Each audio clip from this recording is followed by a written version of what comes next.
Hey everyone, welcome back. So today we shall be looking at some more results or more identities related to probability. So this is the first result. This says that probability of A complement is 1 minus probability of A. And omega denotes the universal set. Also note that A and A complement are disjoint, right? And A union A complement will give you the universal set. So we will use these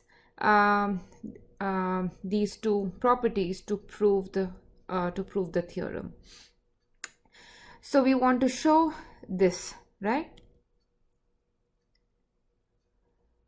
So now, since A and A complement, right, are disjoint, we can write this, right? Probability of A plus probability of A complement is equal to probability of A union A complement. This is the third axiom, or this is the third part in the definition of probability, right?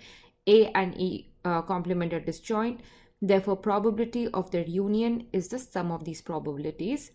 But A union A complement is the universal set, which is probability, which is omega. And we know that probability of omega is 1, right? This is the second axiom or the second point in the definition. And therefore, we get the result. Okay, so it is important to see how to so we utilize these two facts, right? So it is important that you understand how these different sets relate to each other, and how you can play around with them to prove different theorems, right? So the key observation here is that A complement and A are disjoint. Therefore, we can use the first rule to get the first step. A union A complement is always the universal set. So we're using the second axiom here, that the probability of universal set is 1, and then we get the desired result. Next, we'll prove that probability of empty set is 0. And this is pretty easy now, right? So in the first part, we have proved that probability of A complement is 1 minus probability of A. So we can now use this result if we need if we need at all. So we want to show this. Now we know that complement of the universal set is the empty set, right? So therefore, probability of this empty set is 1 minus probability of its complement, which is just this universal set, and then you're done, right? So the key observation is this here, that the empty set and universal set are complements of each other, and then we use the theorem 1 to prove this, right? So this basically is just saying that probability of empty set 1 minus its complement, which is 1 minus 1 0. Okay, so now we'll show that probability of A is greater than equal to 0 and less than equal to 1. The first part we already know, right? This is inbuilt in the definition, right? So we define probabilities in such a way that they're greater than equal to 0. So that part is done. So we basically need to focus on this second part, right? So first part is done by one of the axioms. So this is done. So we need to show, so we know that, right? So probability of any set is greater than equal to 0. So instead of A, we can take its complement, right? A complement of A is just another set. So therefore, probability of A complement is greater than equal to 0. That's this step here. But now we know that probability of A complement is 1 minus probability of A, right? And you put 1 on the other side, or you take this probability on the other side, and you get the result.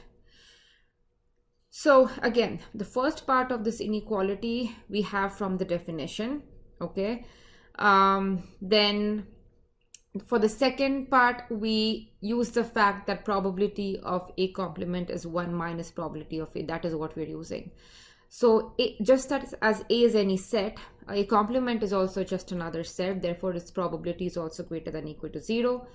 but probability of A complement is equal to 1 minus probability of A. And you shift this on the other side and you get this result.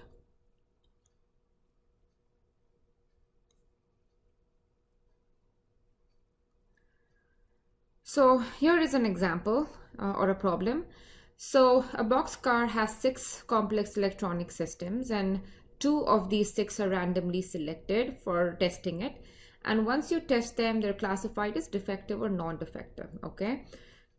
So if 2 of the 6 are actually defective, find the probability that at least one of the 2 systems tested will be defective, and then find the probability that both are defective. So what is the experiment? The experiment is we are picking 2 of the 6 electronic systems, and then we are classifying them as defective or non-defective. So let's see what the sample space looks like here. So we number the boxes from 1 to 6. Okay, so remember we're picking a pair, so it's possible we pick first and the second one, first and the third one, and so on, and this is the last one.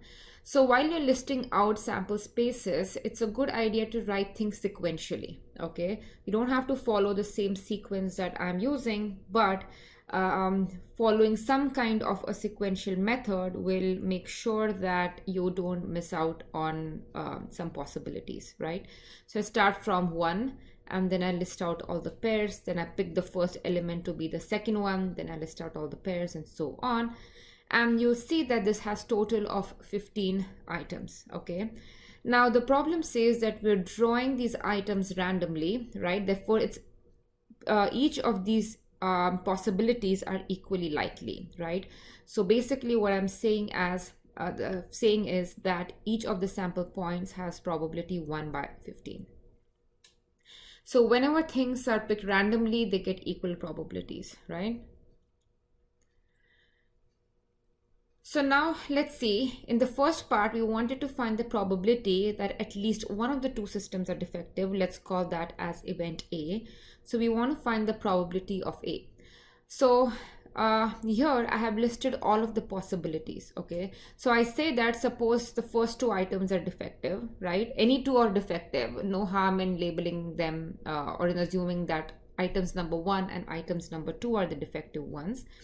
So A contains all of these possibilities, right? This is where both of them are defective, and in the rest of them, one of the 2 items are the defective ones.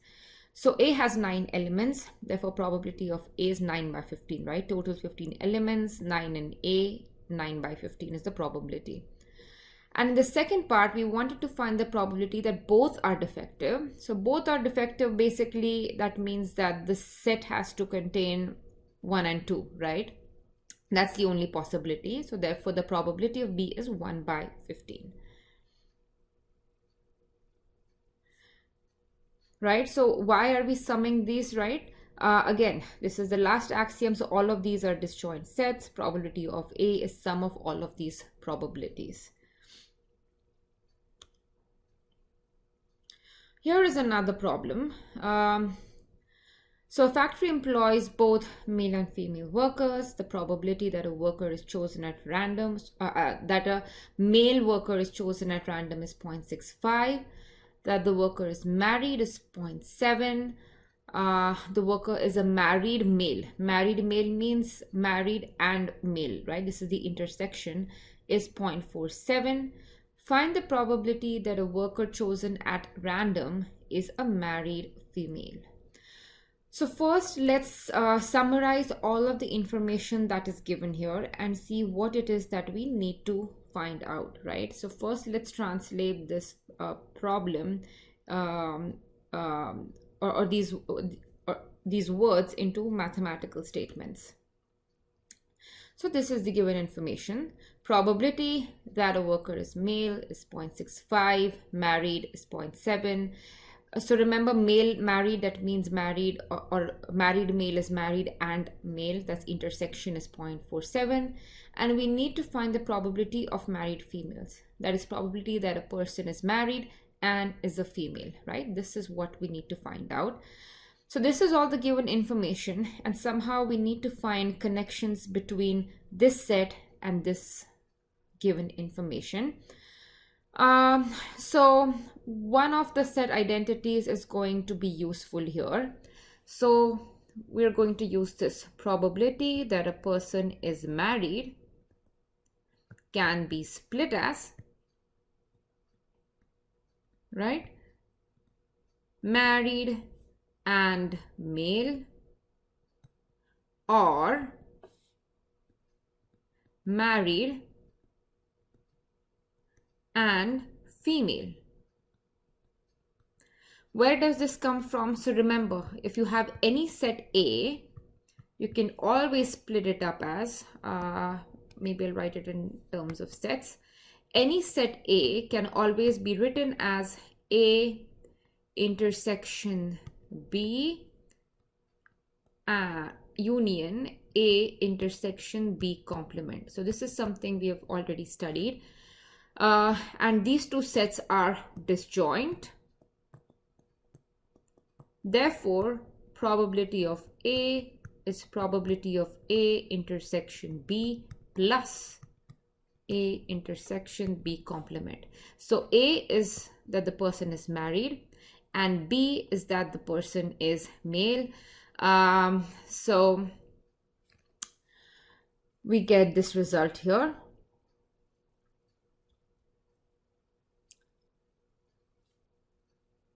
So probability that a person is married can be split into these two sets. And now we know that probability that a person is married is 0.7, married and male is 0.47. And so we have an equation where we have only one unknown, right? So we can solve for it and we get that the answer is 0.23.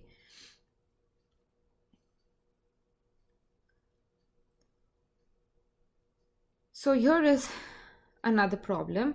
So A is a subset of B. How show that probability of A is less than equal to probability of B.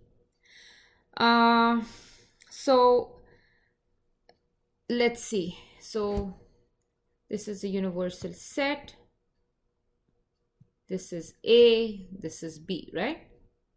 This inner set is A, this outer set is B, and I want to show that probability of B is greater than equal to probability of A. Let's see, what can we do? So what we can do is we can write B is equal to, right?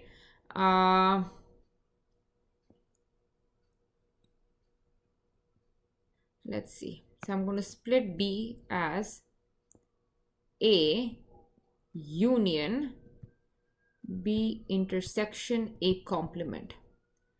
So this is A, this is B, and I'm saying B is this part plus or union this part, right?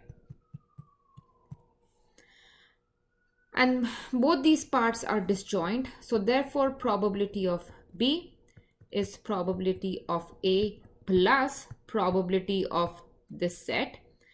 And now we know that probability of any sets is greater than equal to 0, right? So probability of B is this number plus some other non-zero number, right? So this number has to be greater than equal to 0.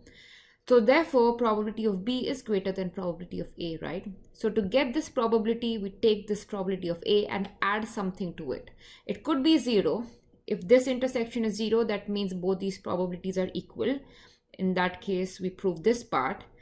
If this probability is greater than 0, then we get that this number, probability of B, is greater than probability of A.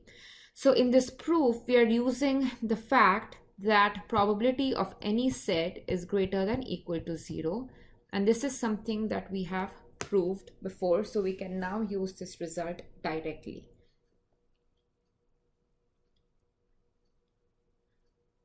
So, yes, so B can be decomposed. So note that this decomposition trick we have already used it a couple of times in this video, right? So this is an important trick. So that is all for this video. But keep in mind that every problem, every result requires different tricks, and it is not possible for me to cover them all here. I am trying to cover some of the common tricks and important results. But in order to get a hang of how to approach different problems, the more you practice, the easier it will get, right? Again, I cannot cover in, we can have infinite kind of problems, and it's not possible to cover them all. So the more you practice solving different kinds of things, you'll get a better idea of what results to use, where to or how to start solving your problem, right? So in any case, so we'll get some more practice with the problem set. So I'll talk to you in the next video. Bye.